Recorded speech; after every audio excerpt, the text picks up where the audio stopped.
ప్రయాసపడి భారం మోసుకొనుచున్న సమస్త జనులారా నా యొద్దకు రండి, నేను మీ పాపములను తీసివేయగలిగిన వాడను, మీ పాపములు క్షమించగలిగిన వాడను, మిమ్ముల పాపము నుంచి విడిపించగలిగిన వాడను, మీకోసం ప్రాణం పెట్టిన వాడను నేను. మీరు ఎలా బ్రతకాలో చూపించిన వాడను, ఎలా బ్రతకాలో చెప్పిన వాడను. నాకన్నా మీకోసం ఆలోచించిన వాడు, మీకోసం కష్టపడిన వాడు, ప్రాణం పెట్టినవాడు నాకంటే ఎవరు గొప్పగా ఉన్నారు ఒకరి పేరు చెప్పండి అంటున్నాడు ఆయన.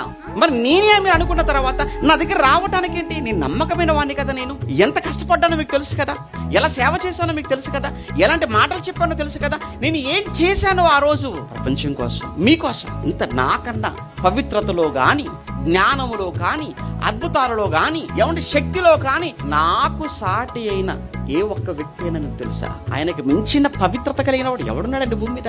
ఎవ్వరూ లేరండి. పవిత్రతకు, పరిశుద్ధతకు మారు పేరండి ఎవరు? మన నమ్మిన యేసుక్రీస్తు.